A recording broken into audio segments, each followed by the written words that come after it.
how he made me feel good about myself. I remember we had a poster on the bulletin board in our school, and it's a poster for a saying from Langston Hughes that said, "Hold fast to dreams, for if dreams die, life is a broken-winged bird that cannot fly." So I dreamed when I was your age about what I wanted to be when I grow up. We didn't have television, but I listened to the radio, and I read the newspapers. My parents had some rules in the house. One of the rules was every day before going to bed at night, we had to share with them a little current event. We had to read the newspapers together. And that stays with me today, but I have not read a newspaper. I think that I've missed something. And it's one of the reasons I wrote this book that I see on display here in your hallway, Blessed Experiences. Because I think that my experiences, like the ones I had here in Spartanburg, at Carver, those experiences were blessings. Lessons that I hold on to this day. I remember at 12 years old, being elected president of my NAACP Youth Council. All of you who are over 12 years old, raise your hand.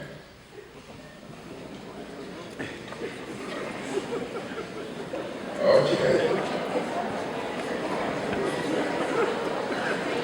I was 12 years old and 10 months when I was elected president of my NAACP Youth Council. I remember at around 14 years old, going into my mother's beauty shop and sharing with the lady who asked what I wanted to be when I grew up. I started telling her about my dreams and about my aspirations. And she said to me, as I told her that I wanted to be in politics and government, because I had read so much in those newspapers, I had heard so much on the radio about the people in public life. I loved history and I loved English, and I just wanted to make all of that a part of my life. I remember when that lady said to me, "Son, don't let anybody else hear you say that again." Not because she wanted to throw cold water on my dreams, but because she felt that it was best that a little black boy growing up in Sumter, South Carolina, should keep those kinds of thoughts to himself. But that night, my mother brought me to the kitchen table and she said to me, "Son, don't you pay any attention to what that lady said to you today. You hold to your dreams. You work hard. You study. You stay in school. You stay out of trouble, and you can grow up and live to fulfill your dreams." And I stand before you today as one who sat where you sit today, dreaming about the future and working hard to get to that future, to make it what I wanted it to be. It has not been easy. The first time I ran for office back in 1970, I lost.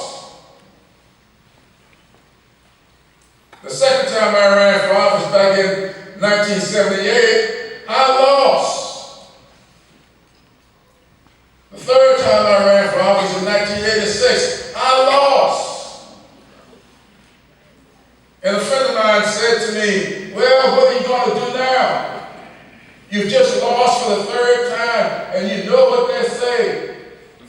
strikes and you're out. What are you going to do now? I said to my friend, that's the baseball rule. And nobody should live their lives by baseball rules.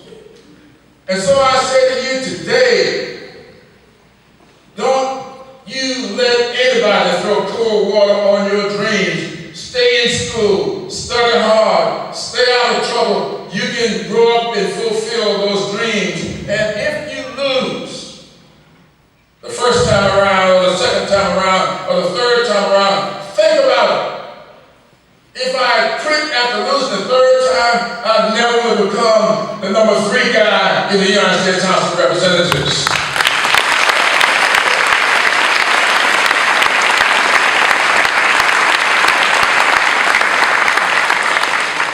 You're all South Carolinians. And of all the things that you do, if you don't do anything else that I said to you today, live by South Carolina's motto. Our state's motto is, while I breathe, I hope. As long as there's life, there's hope. Your grandparents and your parents have told you all of your lives, if at first you don't succeed, try and try again. They didn't say try one more time or 2 more times. They set no limit on the number of times you keep trying. Look above. Look at those lights. How many times do you believe it took Thomas Edison to get it right? I've never seen anybody say how many times Thomas Edison failed before he got it right. I know this. Nobody believes he got it right the first time, or the second time, or the third time. We don't know how many times. Nobody knows how many times you may not achieve what you want to achieve before you get it right. Just keep on trying. Don't let anybody tell you that you can't. When I was your age, there was a disease floating around the world and throughout my